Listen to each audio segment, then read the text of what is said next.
Thank y'all for having me. Very excited to be here in the AutoZone Liberty Bowl. The hospitality has been exceptional. We have a huge challenge in front of us on Monday. Defensively, they do a whole lot of things that, could cause a team problems. I feel that we've prepared the last couple of weeks, for the challenges that are ahead of us.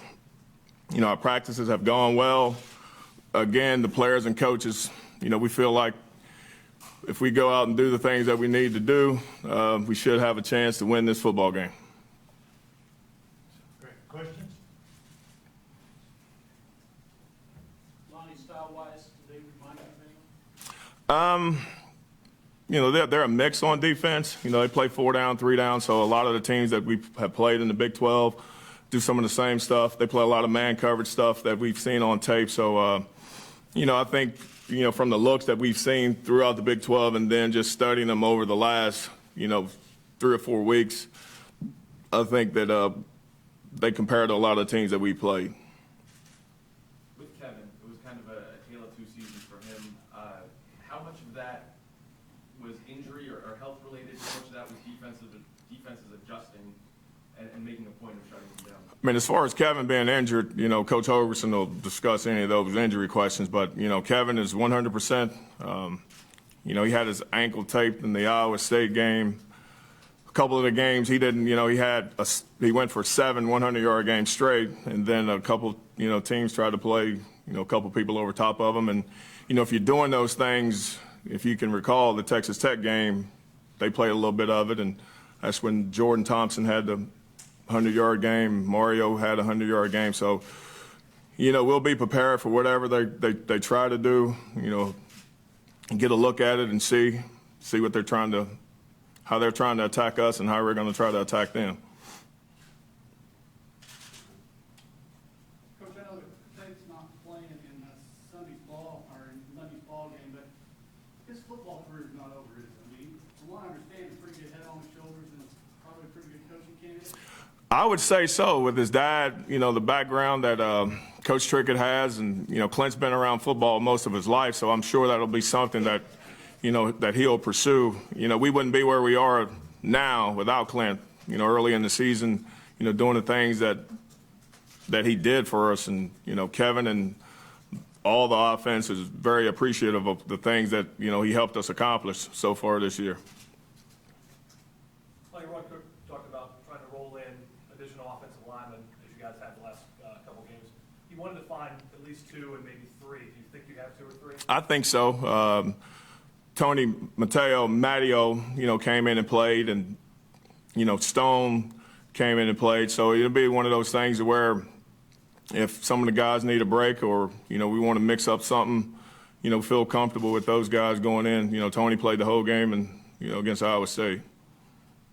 Wondering with rapport between quarterback and receivers in this offense being so important, how much progress do you think we've made since the last game, and is there a percentage or between where it is now and where it could be? Well, with Skylar, I mean, that's the thing with, from last year was, we played a lot of quarterbacks. This year Clint solidified himself as a starter. Skylar was still there, so I mean, it's not so much of Kevin and our guys and offensive line trying to figure out who the guy's going to be, but Skylar got to participate a lot. So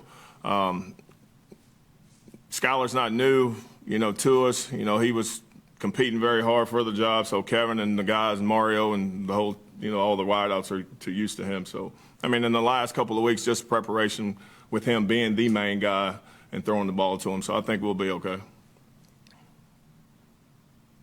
Talk about his comfort level with the receivers, and it seemed like towards when he got his shot, when Skylar got his shot, really quickly formed a bond with Mario.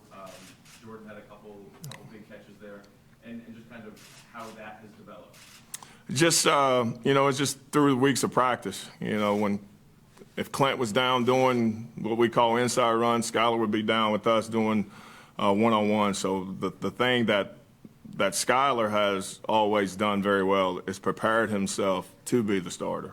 Some quarterbacks get frustrated with, I'm not the guy, and then something happens, and now I am the guy. And that's one of the things I think where Skylar helped himself. He prepared himself, with the guys, timing and doing stuff always after practice with some of the wideouts to make sure that things were in hand.